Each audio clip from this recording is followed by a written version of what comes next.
नरेंद्र मोदी के द्वारा गांधी प्रतिमा का अनावरण करके शांति संदेश भी कई देशों को मिला होगा, क्योंकि G7 है, यहाँ पर कई ऐसे देश हैं जो कि इसमें शामिल है, पहुंचे हुए हैं। और इसके अलावा 8 और ऐसे देश हैं, अतिथि देश हैं, जिन्हें यहाँ पर बुलाया गया है। प्रधानमंत्री नरेंद्र मोदी की ये तस्वीर भी हम आपको दिखा रहे हैं, जहाँ प्रधानमंत्री नरेंद्र मोदी यहाँ पर बैठे हुए हैं। और ये जो समिट है G7 का, जो शुरुआत है वो हो चुकी है। प्रधानमंत्री इसके लिए कल ही यहाँ से रवाना हो गए थे, कल वो पहुंचे, गर्मजोशी के साथ उनका वहां पर स्वागत किया जाता है। और उसके बाद आज ये दूसरा दिन है जहां उन्होंने मुलाकात की, वियतनाम के जो प्रधानमंत्री उनसे मुलाकात करते हैं, और अमेरिकी राष्ट्रपति जो बाइडेन से जो गर्मजोशी के साथ मुलाकात होती है, वो आप समझ सकते हैं किस तरीके से प्रधानमंत्री नरेंद्र मोदी जब अपनी कुर्सी पर बैठे हुए हैं, तो दूसरी तरफ अमेरिकी राष्ट्रपति जो बाइडेन उठ करके आते हैं प्रधानमंत्री नरेंद्र मोदी से मुलाकात करने के लिए। और ये मुलाकात किस गर्मजोशी के साथ होती है, ये भी बेहद महत्वपूर्ण है। दोनों हाथ मिलाते हैं, गले मिलते हैं, आपस में बातचीत करते हैं।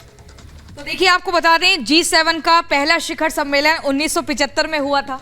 अरब तेल पर प्रतिबंध के बाद मंदी से निपटने के लिए आयोजित हुए इस बैठक में 6 देशों ने हिस्सा लिया था। इसकी मेजबानी फ्रांस ने तब की थी, और एक साल बाद यानी कि 1976 में कनाडा इसका 7वां सदस्य बना। अभी जो तस्वीर आप देख रहे हैं, ये बहुत ही ऐतिहासिक क्षण है हिंदुस्तान के लिए, क्योंकि दुनिया ने मान लिया है कि मोदी की ताकत क्या है और G7 में मोदी मंत्र क्या होगा, इस पर सभी की निगाहें टिकी हुई हैं। इसके अलावा 3 देशों के दौरे पर हैं प्रधानमंत्री नरेंद्र मोदी, जो कि 6 दिनों तक लगातार चलेगा।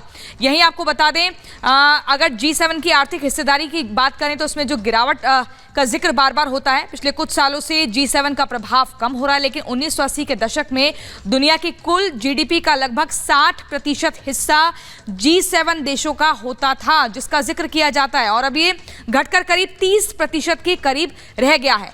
लेकिन अभी परमाणु शस्त्र पर जिस तरीके से पीएम मोदी का सीधे तौर पर ये अस्वीकार्य है, हिरोशिमा में गांधी मूर्ति का अनावरण होना, ये सब कुछ ऐतिहासिक क्षण है।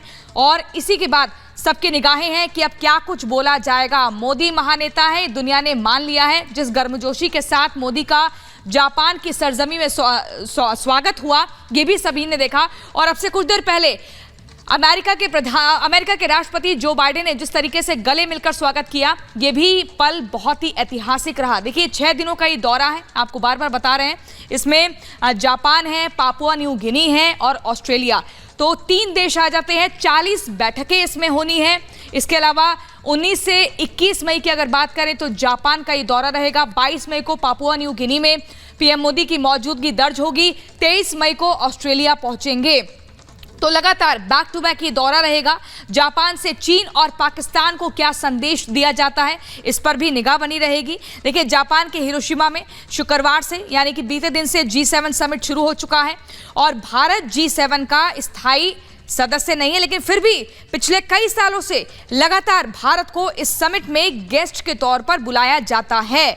2019 के बाद से यह लगातार 5वीं बार है जब भारत को G7 समिट में बुलाया गया है। गेस्ट कंट्री के तौर पर भारत को सबसे पहले G7 समिट में फ्रांस ने 2003 में बुलाया था। उसके बाद पूर्व प्रधानमंत्री ने जो 5वीं बार G7 बैठक में हिस्सा लिया था। तो कुल मिलाकर लगातार ये जिक्र होता है कि बार बार भारत को जो मौका मिल रहा है, आमंत्रण मिल रहा है, एक अतिथि के तौर पर भारत की मौजूदगी दर्ज होती है, तो ये माना जा रहा है कि भारत का कद दुनिया में किस कदर लगातार बढ़ता जा रहा है। तो इस साल भारत के अलावा ऑस्ट्रेलिया, ब्राजील, कोमोरोस, कूक, इसके अलावा इंडोनेशिया, साउथ कोरिया, वियतनाम समेत तमाम जो देश है वो गेस्ट कंट्री के तौर पर बुलाए गए हैं। हालांकि बड़ी बात यहां पर यह भी है कि ऐसा पहली बार नहीं है जब भारत को G7 देशों की ओर से बुलाया गया है।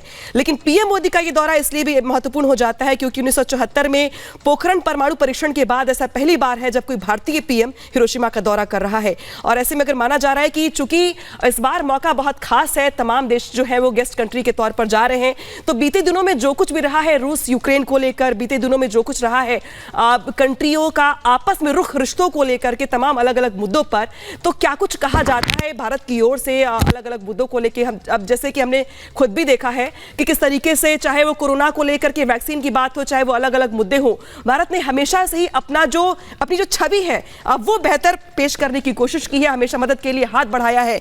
लेकिन आज मौका होगा राउंड टेबल बातचीत का, जिस तरीके से पीएम मोदी की ओर से बात रखी जाएगी अलग अलग मुद्दों को लेकर के, वो कई मायनों में अहम हो जाती है। तो बिल्कुल G7 की जो तस्वीरें हैं